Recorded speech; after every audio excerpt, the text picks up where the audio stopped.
Alors, il faut expliquer d'ailleurs à ceux qui nous regardent que si vous habitez sur la Côte d'Azur, certains journaux de vos régions ou de la région PACA n'ont pas mis en première page hier dimanche les événements qui s'étaient déroulés dans la nuit. Ils n'avaient pas eu le temps d'imprimer.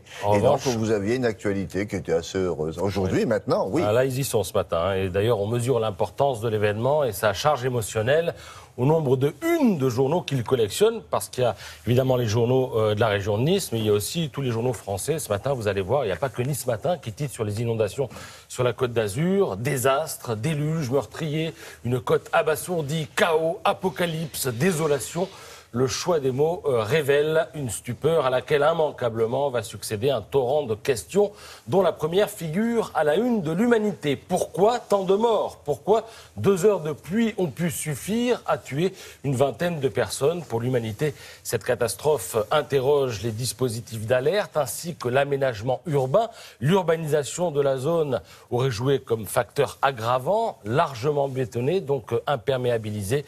Les sols n'ont pu retenir l'eau et ont favorisé le ruissellement, peut-on lire dans le journal. Ce qui conduit d'ailleurs Frédéric Vizard dans Le Parisien à commencer son édito par cette évidence: lorsque l'homme exagère, la nature réagit toujours. Quant au dispositif d'alerte, à en croire l'humanité, il n'est pas si évident que ça à mettre en place. L'événement était-il prévisible? Techniquement, non. Répond froidement le journal. Le problème, c'est que ce type de réponse ne va pas plaire à tout le monde. Les questions, l'agacement, la colère, on sent monter tout ça dans le Figaro, dont la rédaction a suivi le cortège présidentiel hier. Comment se fait-il que les sirènes, chaque premier mercredi du mois, nous cassent les oreilles et que là, on n'ait pas été prévenu? C'est interrogé un homme dont les enfants ont échappé de peu à la violence du déluge. Pourtant, l'alerte, bien, elle existait, elle était orange, alors qu'elle méritait visiblement le rouge. Oui, mais pour Éric Ciotti, président du conseil départemental des Alpes-Maritimes, cité par le Figaro ce matin, c'est facile à dire après coup. Si une alerte rouge avait été déclenchée, on aurait annulé le match de foot et le concert de Johnny Hallyday à Nice. Alors, pour le reste, je voudrais attirer votre attention sur la une de Libération où Laurent Geoffrin répond à ses meilleurs ennemis. Zemmour, Finkielkraut, Onfray, qu'il mélange par la grâce de la mise en page et des photos avec Nadine Morano dans un fourre-tout bien pratique pour ceux qui adorent la pensée binaire, c'est-à-dire les racistes d'un côté, les antiracistes de l'autre, alors que le monde est un peu plus complexe, ni noir ni blanc, mais gris. Alors Geoffrin fustige ce qu'il appelle la Réac Academy. On le sent très énervé. Il fustige leur omniprésence médiatique. Croit-on vraiment que la droite ou l'extrême droite n'ont pas aussi leurs automatismes de pensée, leurs croyances douteuses, leurs préjugés, demande-t-il, et d'ajouter, pourtant de cela, il n'est jamais question. Franchement, Laurent Geoffrin pense-t-il vraiment qu'il n'est jamais question des préjugés de l'extrême droite dans notre pays?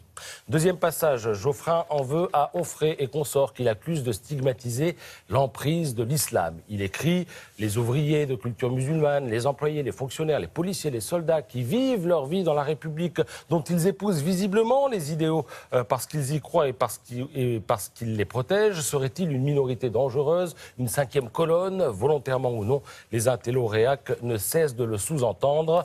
Laurent Geoffrin fait-il semblant de ne pas comprendre ce que disent Onfray ou Finkielkraut?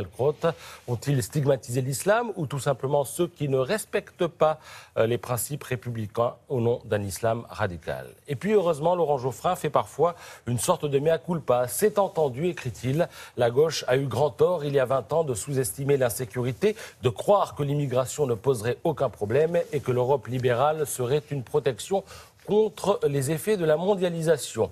Question donc à Laurent Geoffrin ce matin. Lui arrive-t-il de se dire que peut-être la gauche ou lui-même se trompe encore aujourd'hui, parfois de temps en temps, 20 ans plus tard? Je ne dis pas que c'est le cas, je demande simplement s'il envisage cette hypothèse. Voilà, pour finir, juste la une de l'Équipe.